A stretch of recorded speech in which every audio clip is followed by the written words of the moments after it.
नालाय बर'निबो इंलिसनिबो जों दासो एसे सिगां माने बेंटल कलेजनि जितु स्टुडेन्ट इउनियन इलेक्सन 2023-24 सेसननि स्टुडेन्ट इलेक्सनखौ जोङो मोजाङै मोजां खुंलांनो हाबाय आरो जोङो खुंलांनो हानायखाय गोसोआव मोजां मोनदों आरो दिनैनि बे जितु स्टुडेन्ट इलेक्सनखौ खुंनो हानायनि बेलायाव आंनि जितु फोरोंगिरि कलिगमोनखौ आङो धन्यबाद जासिदों लोगोसे प्रिन्सिपाल आरो स्टुडेन्टफोरखौ क'पारेसन होनायनि थाखाय आङो आंनि गोसो गोरबोनिफ्राय हामलायथि बावनाय जादों खारन देग्लायनि जितु इलेक्सन 2023-24 बे CSU इलेक्सन जोंहा जाजेननायाव एसे किसुमान समस्याफोर जादों बे समस्याफोरनि गेजेरजों जोङो डिप्ल'मेटिकलि माने डिलिंनि गेजेरजों इलेक्सनखौ खुंनो हाबाय आरो देग्लायनि इलेक्सनाव जोङो फार्स्ट टाइम सिगांहाय जोंहा प्रेसिडेन्ट भाइस प्रेसिडेन्ट गैयामोन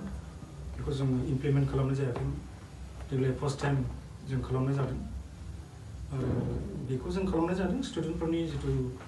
हांख्रायनायाव स्टुडेन्टफोरनि जितु डिमान्ड होदोंमोन जे नांगौ होननाय आरो देग्लायनिफ्राय जोङो प्रेसिडेन्ट सेक्रेटारिनि अनगायै प्रेसिडेन्ट आरो भाइस प्रेसिडेन्टखौबो इलेक्सन खुंनाय जादों आरो बे इलेक्सनाव सिगां बुंनाय बायदि मोजाङै जानो थांबाय दा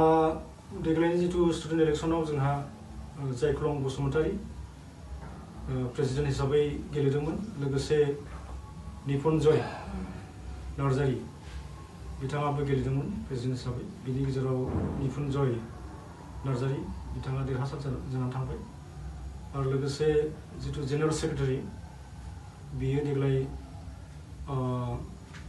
सानै केन्डिडेट दंमोन सानै केन्डिडेटनि गेजेराव सासेया माने क्राइटेरिया फुलफिल जायैनि थाखाय रिजेक्ट जादों बे हिसाबै जोंहा जेनेरेल सेक्रेटारिया आनकन्टेस्टेड जानानै जों बेखौ आनकन्टेस्टेड विनार हिसाबै डिक्लेयार खालामनाय जाबाय बिथाङानो जाबाय सानसुमा बसुमतारी दा जों बेखौनो लुबैयो कलेजाव बेफोरबायदि इलेक्सना सान्थियैनो जानो थांनांगौ जोङो हागौमानि राजनिति हान्जाखौ जों गोजानाव दोननो नाजानांगौ खारन राजनिति हान्जाया हाबोबा कलेजनि थासारिया